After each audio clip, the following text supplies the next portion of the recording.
Para falar sobre o tema direitos da mulher no âmbito do direito de família, atendendo ao convite da Kátia, que era para falar alguma coisa da minha experiência nessa área, se eu for falar isso, vão dizer, esse é um cabotino, que veio aqui, eu fiz isso, eu fiz aquilo e tal, tal, tal. Então, ele não está homenageando a mulher, está homenageando a ele.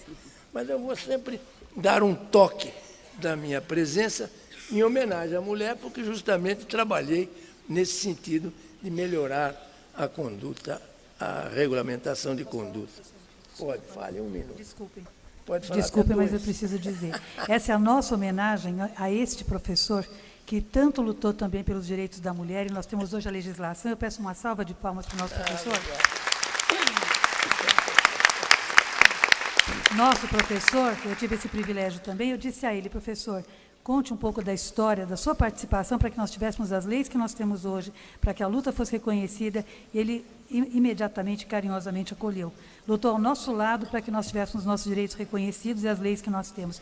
Nada mais justo, professor. Então, obrigado. Eu agradeço muitíssimo. Eu agradeço também essa lembrança, ao aplauso, e digo o seguinte, se nós formos pensar nos direitos da mulher, para não ficarmos muito alongados no tempo, que nós iríamos a praticamente 6.000 anos, ou quase 6.000 anos antes de Cristo, quando começaram os casamentos por rapto simulado da mulher e os casamentos religiosos que se celebravam perante os deuses da época, que eram os deuses plurais gregos, né? E assim, chegando mais no direito romano, nós vamos ver que com toda a discriminação que houve na história das mulheres, elas sempre foram muito acarinhadas e sempre mandaram no mundo, como sempre foi assim. Os grandes generais, os soldados, fosse quem fosse, sempre uma mulher aparece na história e fica, às vezes, ocultada pela glória do seu companheiro. Mas esse clima machista do direito romano mostra ao lado dele uma proteção muito especial à mulher. Quem lê Rudolf von Hering pode ver que ele diz do carinho que os romanos tinham pelas suas mulheres. E depois as exigências delas, por exemplo, o pacto das Sabinas, etc., etc., que eu não vou ficar aqui me alongando a respeito do assunto. Mas a mulher ficava sempre sob a proteção manus do pater familias. E quando ela caía, o pater familias morria, etc., ou perdia o seu poder, ela caía na posição de sui iuris, de direito próprio, mas mesmo assim não podia exercer sozinha os seus direitos, justamente para que os seus atos não pudessem ser contrários à sua pessoa.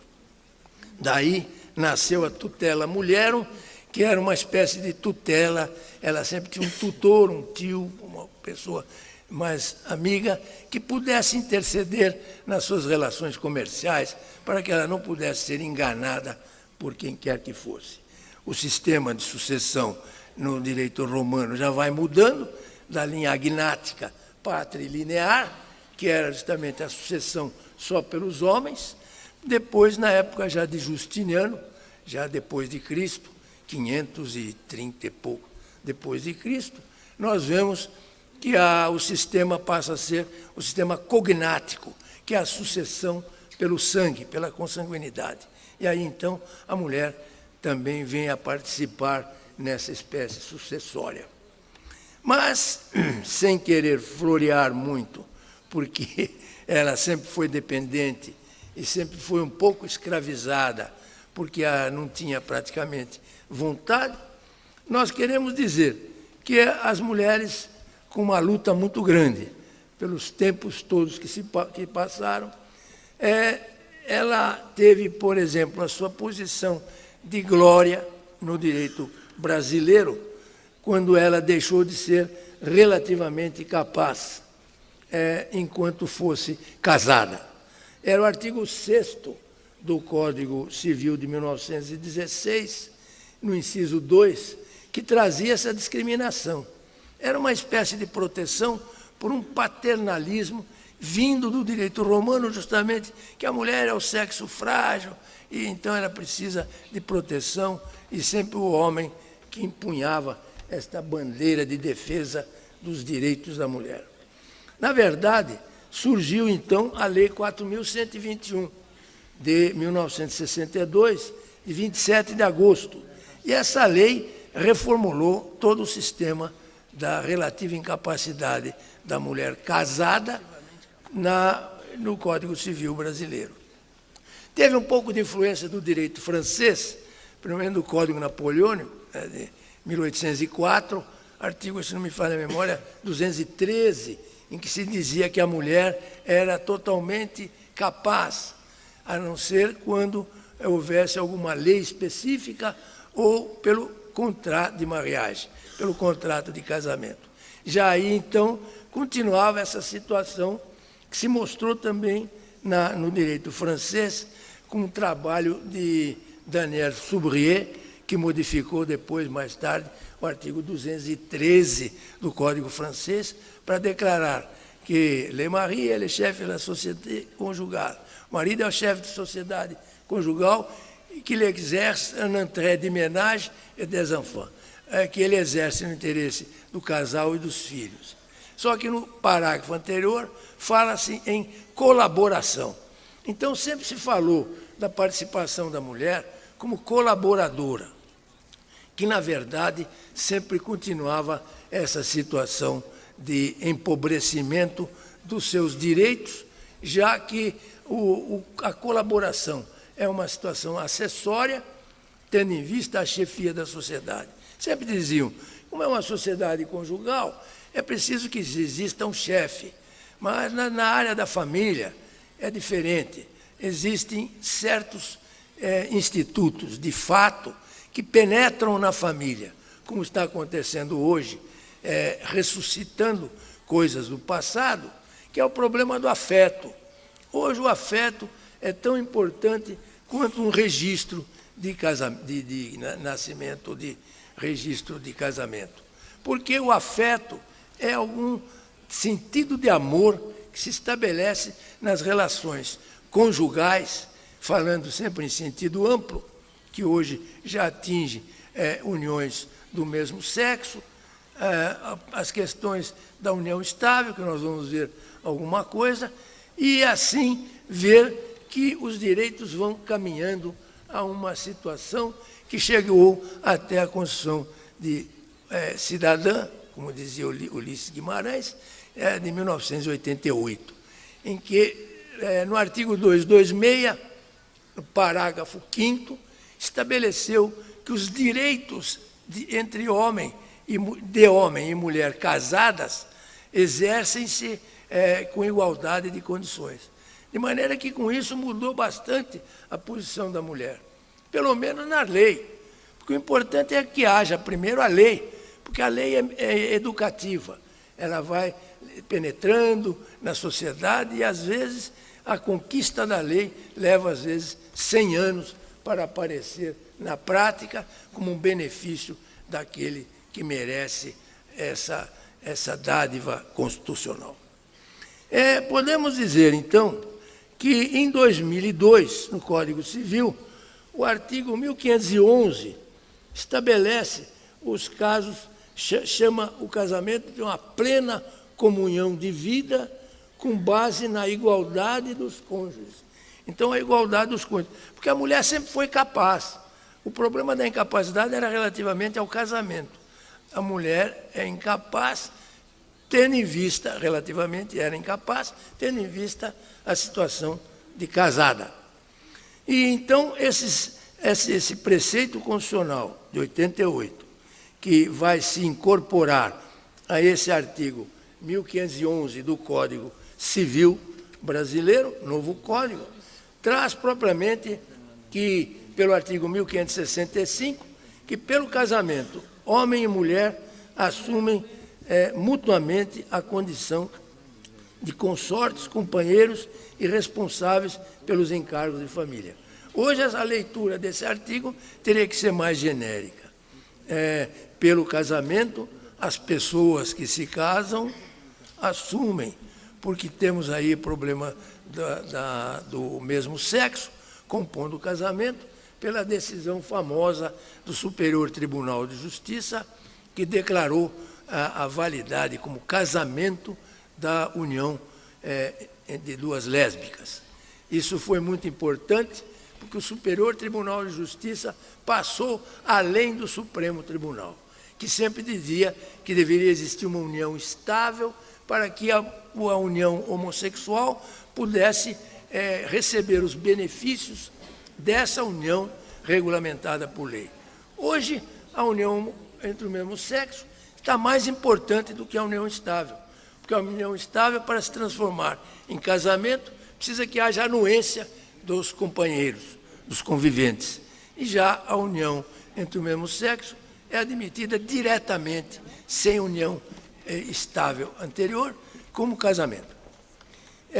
Vejam vocês que também uma vez discutimos numa reunião em Santos com a minha querida Silvia Pimentel também, que foi uma mulher brava na defesa dos direitos sociais da mulher e jurídicos.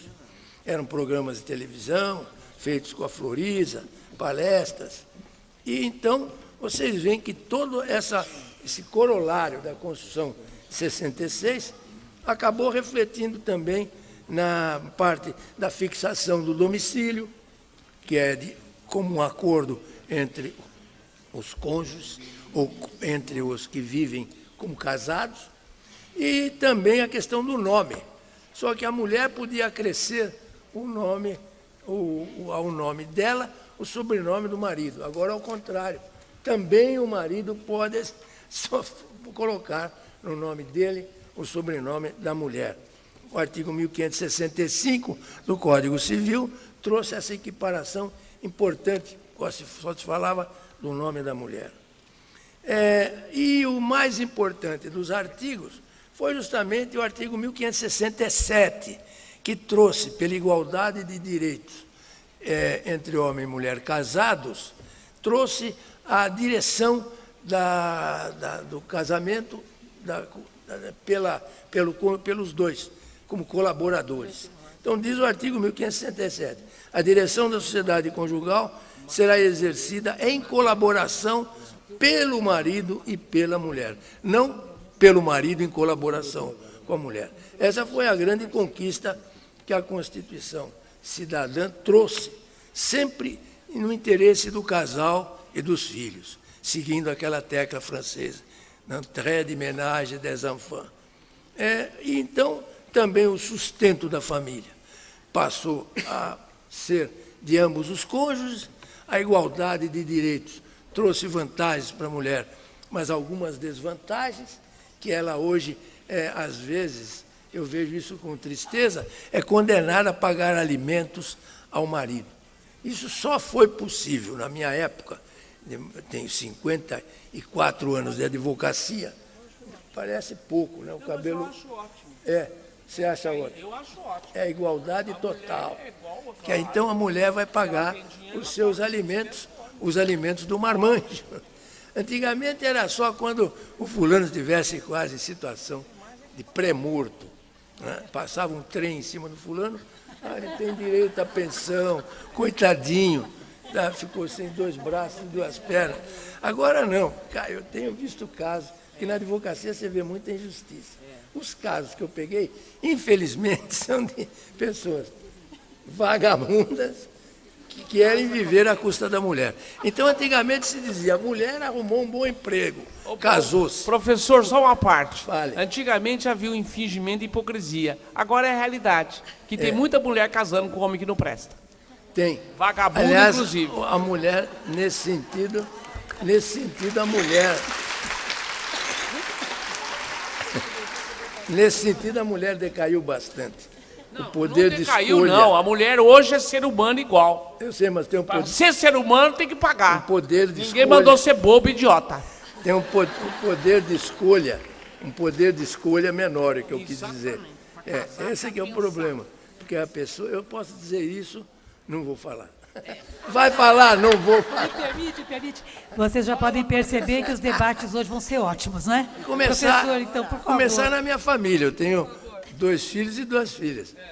Os maridos não suportaram as minhas filhas. Terríveis meninas. Eu acho que a inteligência demais, às vezes, traz algum problema. Começa a culturalizar, diploma daqui, doutoramento de lá e tal. E os maridos têm que acompanhar também essa situação, porque senão eles vão ficar para trás. E sempre vinham se queixar para mim. Eu falei, o que eu vou fazer? Quem dorme com vocês são minhas filhas, não sou eu. Busquem a felicidade por si mesmo. Porque às vezes é como dizia o poeta, a felicidade está do nosso lado e nós não percebemos que ela está do nosso lado. Por quê? Porque nós não sabemos colocá-la onde nós estamos. Esse é o grande segredo da humanidade. Mas é difícil colocar a felicidade. É preciso muita abnegação, muito estado de espírito, de compreensão, principalmente. Bom, aí, na minha experiência, eu senti muito problema de famílias que caíam, que faliam, porque havia o problema das penhoras. Quando a família não vai bem, né? Então também o casamento se destrói, vem as penhoras, execuções. E então eu fiquei pensando numa melhora do direito de família pelo Instituto do Bem de Família. Aí, quando eu fui entregar minha tese para o meu falecido, saudoso Silvio Rodrigues, ele falou, Vilaça, você já pensou, o Código Civil tem o bem de família desde a época de sua existência, pouquinho depois, 1912, por aí, 1920 e pouco. Por quê? Por que ninguém reclama sobre bem de família? Não há na jurisprudência ações sobre bem de família. Por quê? Porque ele é inútil, do jeito como ele vem tratado no Código Civil de 16. Nós pegamos lá um exemplo do texano, de 1838, do Texas, em que houve uma quebra, a maior quebra que existiu naquele lugar. Nessa época, 33 mil falências em 3 anos, foi uma violência. Proibiu-se, então, a prisão civil por dívida, uma série de benesses que acabaram mostrando o bem de família, pela Homestead Action Act. Quer dizer, era uma espécie de lei do homestead, para proteger a casa. Mas nessa proteção da casa, lá, tinha sentido, porque quem tem casa já está, em princípio, protegido. Essa ideia passou para o mundo inteiro e veio albergar-se no Código Civil brasileiro, nos artigos 70 a 73 do Código de Bevilacqua, e aí, então, tivemos o bem de família, mais uma vez, não consagrado, porque quem tem bem imóvel não vai constituir bem de família, tendo que fazer um verdadeiro ritual de publicação de editais, de uma série de pantomimas. E eu então vi isso e disse, o bem de família a família precisa ser defendida de uma maneira mais direta, objetiva. Não o chefe de família, na época, que vinha e instituía o bem de família, porque ele geralmente não fazia coisa nenhuma. É preciso que o Estado crie um mecanismo e que o bem de família não seja voluntário e passe a ser um bem de família legal. Então, o bem de família legal seria aquele em que a lei dissesse o bem de família é isto, sem nenhuma participação do ser humano. E foi o que aconteceu, acolhendo uma parte da minha tese, em 1990, pela Lei 8.009, que é a lei do bem de família entre nós. Então, lá criou-se o bem de família residência. Basta que a pessoa resida no imóvel, que ele fica impenhorável, não inalienável, porque senão causa um transtorno enorme, a pessoa não pode vender o que tem. Então, a inalienabilidade, quer dizer, protege contra os credores, e aí, então, o bem de família continua a ser habitado, principalmente pela mulher, quando existem as separações E então isso veio auxiliar indiretamente também as mulheres. E então vamos dizer, mas continua a ideia do imóvel? Não, porque na minha lei eu defendia também no meu projeto a ideia foi em 1972, a minha tese de doutoramento da USP. E aí, então, defende-se a ideia de que quem reside no imóvel é que tem a proteção. Se o imóvel for alheio, então quem residirá será um locatário, um comodatário ou um possuidor. De maneira que também o ocupante do imóvel tem a proteção de bem de família, com relação aos móveis e utensílios que guarnecem a sua residência. Aquela ideia de que o bem de família existiria no Código de Processo de 1939 já, não pode ser admitida, porque lá era muito pequena a proteção dos utensílios ou das pertenças domésticas. Era uma vaca de leite, um retrato de família, e que não tinha praticamente nenhum significado. É preciso que haja, então, os bens móveis do habitante, do possuidor da casa, que tenha também a sua proteção. Então, criou-se esse estado involuntário ou legal de bem de família, que é uma lei criada por uma norma de ordem pública, e essa norma de ordem pública vale com o mesmo princípio do direito público, como diziam os romanos. Não é? E os público privatorum pactis mutare non potest. Quer dizer, o que é de direito público ou de direito norma de ordem pública não pode mudar os pactos dos particulares.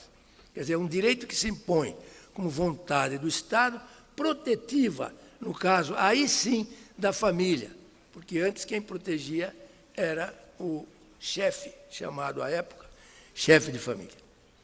Então, esse acolhimento da parte da minha tese foi muito importante, uma lei que tem recebido grande proteção do direito judiciário brasileiro, e então nós podemos dizer que o bem de família tem uma efetiva presença na defesa dos direitos domésticos. Também veio depois evolução no sentido de dar também à mulher aqueles benefícios que eram dados à mulher casada, né, no casamento, que foram propriamente aquelas direitos de habitação, e uma série de direitos foram sendo constituídos por normas extravagantes que não foram revogadas pelo Código Civil. Direito de habitação, direito real de uso, etc. Agora, com relação à união estável, foi sim uma grande ideia, e eu tive que participar desta melhora da legislação, principalmente porque, desde as ordenações filipinas, de 1603, aqueles casamentos que vinham da antiguidade, que era o casamento de fato, casamento religioso e casamento de conhuçudos, depois aparecendo nas ordenações filipinas, do Reino de Portugal, nós vemos aí que esse casamento de conhuçudos era casamento desde 4.000 anos antes de Cristo, porque as pessoas viviam juntas e estavam casadas. Quando eu fui fazer essas defesas, principalmente com o grupo Cefêmea, do Rio de Janeiro, a quem eu rendo as minhas homenagens, que todos os projetos de lei que eu apresentei, eles sempre fizeram muito empenho no sentido de apoiar os projetos, e sempre no sentido, como disse a nossa querida Zulaia Cobra, de proteger não especificamente a mulher, mas por pertencer ao casal, porque o que vale para um... Não pode falar em lei da mulher, lei do homem. Né? Lei Maria da Penha, que está aí sendo usada pelos homens. Precisa arrumar uma delegacia do homem daqui a pouco. Não, o senhor me desculpa, mas nós vamos arrumar assim, porque esse pobre coitado não tem dia. Nós vamos ter o dia do homem também, o senhor sabia? É isso que eu acho. Porque nós temos o dia da mulher, é um só. Eu perguntei para vários homens ontem, quais são os dias dos homens? Todos os dias do ano. Ah, é um... Não pode. Você sabe, eu ia terminar com esse pedido, criar o Dia do Homem. Porque o Dia do Homem é importante também. Eu até disse outro dia em casa que eu estava me sentindo...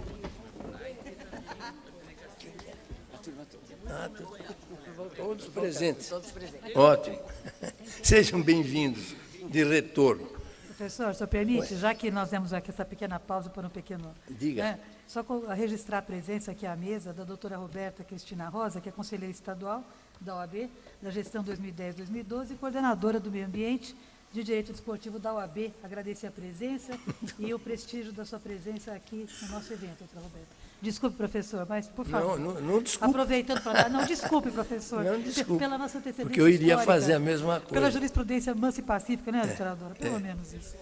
Então, vejam vocês, agradecendo as presenças ilustres, que das ordenações filipinas, quando eu fiz uma palestra a pedido do Grupo Cefêmea no Senado da República, eu enfatizei aos senadores o seguinte, que foi o maior pecado contra as instituições de família, do casamento principalmente, esse decreto 181 de 1890, que foi uma forma de anular o casamento religioso e anular o casamento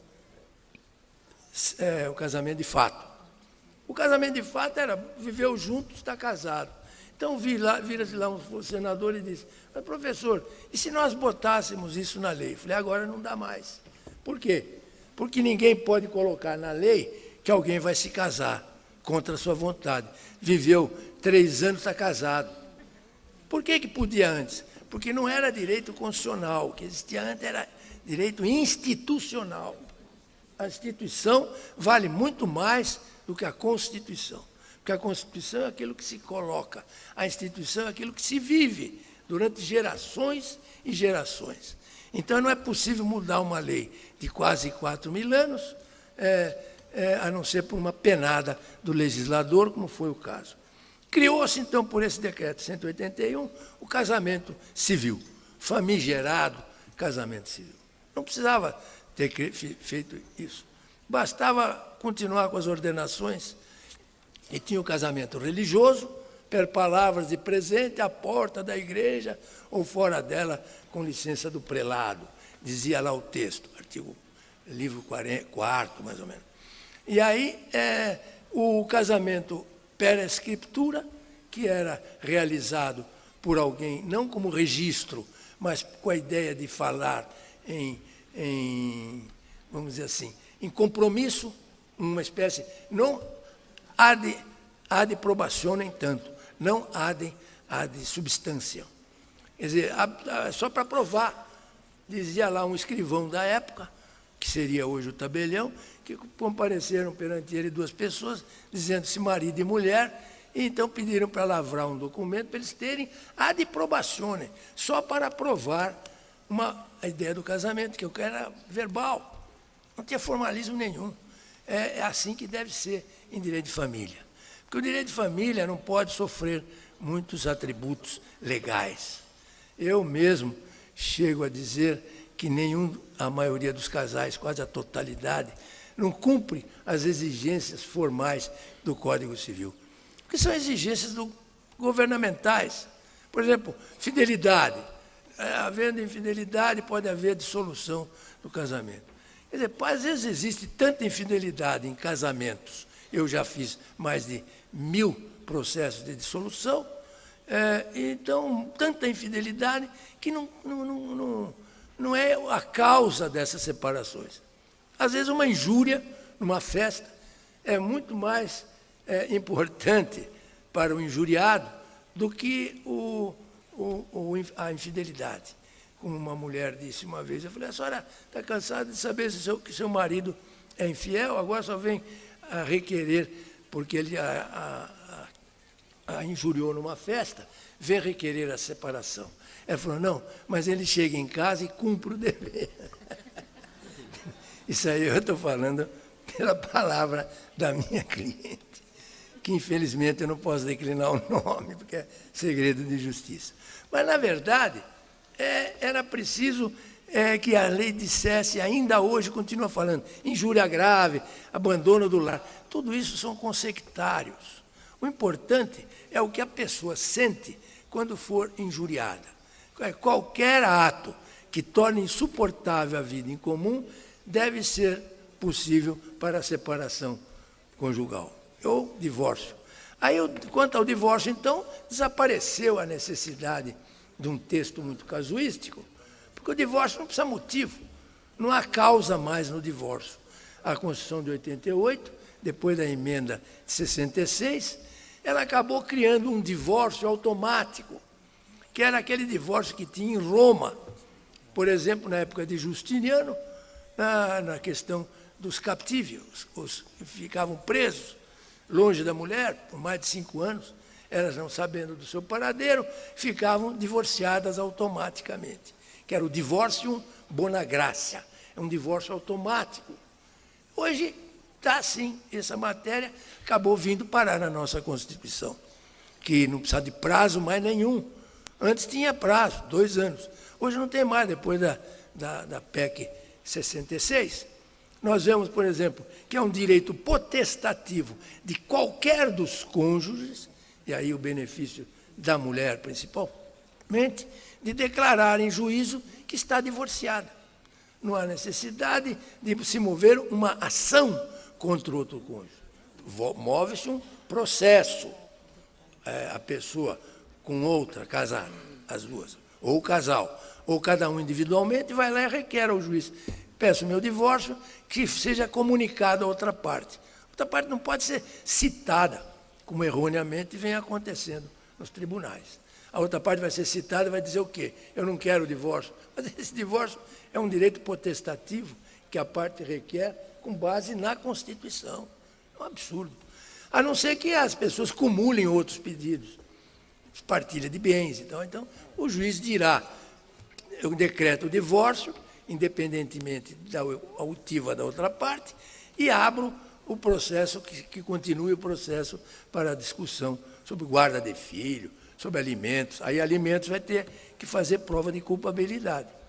E então há uma série de coisas que ainda precisam ser aclaradas, que nós estamos procurando fazer um procedimento lá no IASP a respeito dessa matéria, na minha comissão lá. Então, passou então a existir o concubinato. O concubinato só existia quando era adulterino. O homem foi infiel, tendo outra mulher além da sua esposa. Então, dava-se o concubinato adulterino. Ou se tivesse relação com uma parente próxima, que era o caso do concubinato incestuoso. Nasceu uma nova espécie de concubinato nessa época, que era o concubinato puro, que eu chamei, na época, concubinato puro, porque não agredia o casamento. É coisa que acontece, o fulano às vezes é casado e vai a uma praia, passa lá um fio dental, que para mim não impressiona, eu acho muito mais bonito uma tanga, porque pelo menos tem alguma imaginação e tal. Agora fica esse negócio de fio dental, não tem mais nada para imaginar. Então o cara sai e, como diz o samba, com um violão embaixo do braço, larga a família, larga tudo. Outras vezes continua o casamento. No escritório eu tive vários casos em que a esposa e a concubina vinham reclamar do seu companheiro no escritório. Doutor, ele faz isso, faz aquilo. Eu falei: mas vocês, que uma é mulher no casamento e a outra é concubina, não fazem nada? Então o que eu vou fazer como advogado? Aí, na verdade, o que acontece é que, em direito de família, isso é tudo muito relativo. Eu sou casado há 54 anos, e pelo civil e pelo religioso, porque eu sou de Bauru. Se eu não fosse pelo religioso, seria expulso da família. Pelo casamento civil, tudo direitinho. Não podia nem estar com a esposa depois do casamento, se não tivesse o casamento religioso. Negócio horroroso. Hoje não. Experimenta tudo lá, deu certo ou não deu certo e tal. Outro dia minha filha queria se casar. Não se case. O seu pai se casou, por isso não se casa. Porque é uma instituição que já está propriamente deteriorada. Muito bem, obrigado. Porque o Estado cria umas normas morais na cabeça dele, como no Código de 16 tinha o artigo 318, que dizia o seguinte: se algum dos cônjuges cometer adultério, existe a separação judicial. Mas então, como uma norma de ordem pública, poderia entrar o promotor na casa e dizer: só foi pego em adultério, tem que desfazer o casamento. Quer dizer, veja, nunca aconteceu isso, porque o direito não é direito público, é direito particular. Então, a regra é moral. Se houver insuportabilidade da vida em comum, separam-se. Se não, fazem as pazes, como geralmente muitas pazes foram feitas no meu escritório, porque a pessoa geralmente estava preocupada com terceiros, né? Meu marido cometeu adultério, falam lá fora. Eu falei assim, e aqui dentro? Só a senhora? Então é melhor continuar casada. Porque os defeitos dos outros podem ser maiores. Como mulher também, não adianta ficar procurando. Por isso, eu estou casado há 54 anos, como eu disse, com a mesma mulher. Que o problema é com a mesma mulher, porque esse negócio de ter casado 3 vezes em 50 anos não tem vantagem nenhuma. Aí vão dizer, sua mulher, ela é uma santa. Não chego ao ponto de falar com uma Ademar de Barros. A minha Leonor é uma santa e tinha lá algumas coisas. De maneira que, grande Ademar, meu amigo. Então, vejam que nesta altura começou a surgir um problema sério no Brasil, que eu percebi no escritório de advocacia.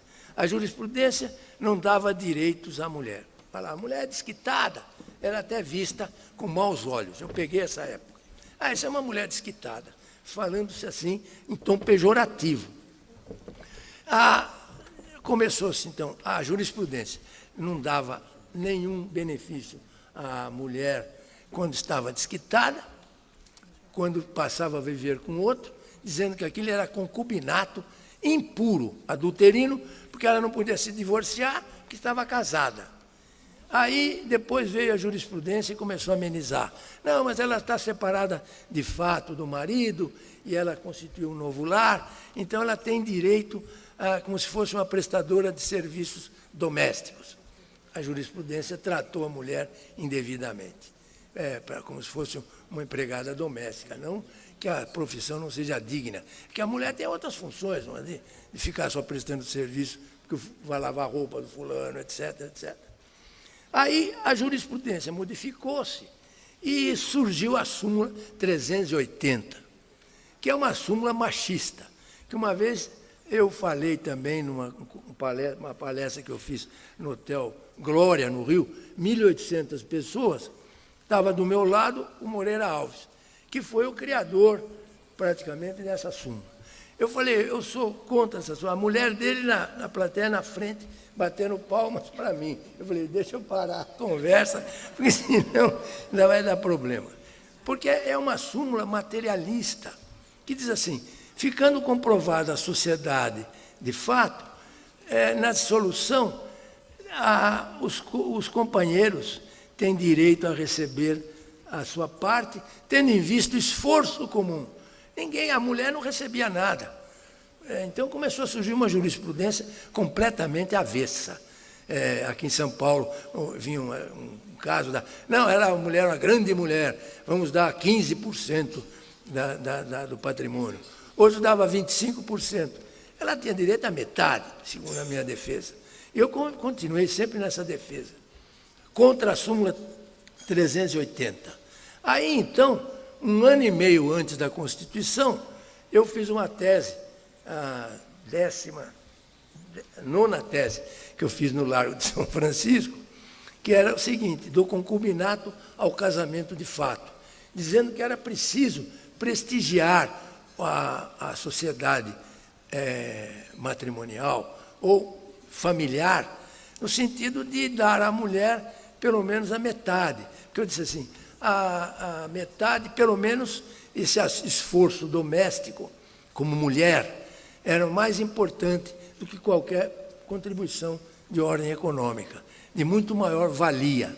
Aí começaram a surgir, isso foi depois da Constituição, 1 ano e meio antes da Constituição, que eu fiz o projeto. Depois da Constituição, em 1990, começou a matéria a chegar no Superior Tribunal. Primeira vez o meu livro foi acolhido como base de decisão, numa decisão do Rio Grande do Sul, que era pelo relator Favreto, que a matéria não subiu para o Supremo, terminou não subiu para o Superior, mas terminou na instância superior, estadual. E depois, o caso do Rio de Janeiro, que foi relatado pelo depois ministro Menezes Direito, Carlos Alberto Menezes Direito, que fez muito elogio ao livro e tal, dizendo que a união espiritual é de muito maior valia, e falou em 50%, 50%. Isso em 1990. Aí a Constituição já estava produzindo efeitos, esses efeitos benéficos à mulher. Veio, então, a necessidade de criar-se uma lei, a Lei de 96, que é chamada a Lei Vilaça, que os alunos, para tirarem nota mais alta, falam a Lei Vilaça, melhor da praça. Mas não é verdade. Então, eu falei, então tem direito a mais um ponto. Então, essa lei foi importante porque ela depois foi incorporada no Código Civil, a partir do artigo 1723, mais ou menos. E aí essa legislação trouxe a ideia de que, dada a convivência, independentemente de qualquer prova em contrário, dando a convivência, já estava a mulher garantida com 50%. E o meu artigo é 11, depois ficou o artigo 5 nessa lei, e 1725 no atual Código, dizia que a mulher, que os cônjuges têm direito, com a separação, a metade dos bens adquiridos na constância do casamento, ou da união estável, ainda mais precisa ser adquiridos onerosamente, se não houver prova contrária em escrito. Então, se tiver um contrato escrito em sentido contrário, vale o que tiver no contrato, porque a situação é de fato. Isso a jurisprudência tem acolhido. Você pode criar um regime patrimonial de bens no contrato de casamento, pode fazer numa escritura, o que o companheiro ou o companheiro fica com 70%, a companheira com 30%, ou vice-versa. Pode mesurar isso dentro do contrato. Agora, o que foi importante, e eu vou finalizar, é justamente que essa legislação, que é a Lei 9.278, de 10 de maio, que ditou esse meu projeto. Aí, então, o CFEMEA colaborou muito com a edição dessa lei. E nós tivemos a grata satisfação de ver depois uma jurisprudência maciça nesse sentido. Alguma coisa nesse correr de tempo foi feita na advocacia, porque a advocacia é a grande trincheira na defesa dos direitos da sociedade. E é lá que nós percebemos nosso valor, a força do nosso raciocínio e do nosso conhecimento no sentido da defesa deste ou daquele. Sempre prestigiando a mulher, dada nesse período a ideia de uma diferença de tratamento que acabou sendo modificada em grande parte, e pode hoje a mulher ter certeza de que, por exemplo, na união estável, ela tem até mais direitos do que a do casamento. De maneira que hoje temos o casamento civil, com as palavras todas de solenidade do Código, temos a união de fato, que é uma união estável entre companheiros do sexo diferente, e temos a união do mesmo sexo, que não é união estável, conforme já foi decidido pelo Superior Tribunal de Justiça. É um casamento, equipara-se ao casamento. De maneira que a união entre o mesmo sexo hoje vale mais do que uma união estável, porque pode ser entre o mesmo sexo, pode ser, então, uma ligação que tenha todos os requisitos e benefícios do casamento, sem o da união estável tem que se transformar em casamento por declaração de ambos os companheiros. Eu agradeço muito a atenção de todos. Mais uma vez, os meus parabéns, a grande homenagem à mulher neste seu dia, que é de todos os dias. Porque sempre na mulher eu vislumbro, no fundo, a ideia de uma mãe que nos trouxe ao mundo e que é realmente alguém que merece elogios. Muito mais do que os homens, que têm um dia a dia atribulado e, às vezes, perdem um pouco, matam um pouco do seu sentimento pela família, em detrimento de alguma coisa econômica, também pensando nela sob sua subsistência. Mas eu quero parabenizar todas as mulheres, principalmente as minhas, que são as que eu tenho em casa. E as alunas também, né, professor? E as alunas também.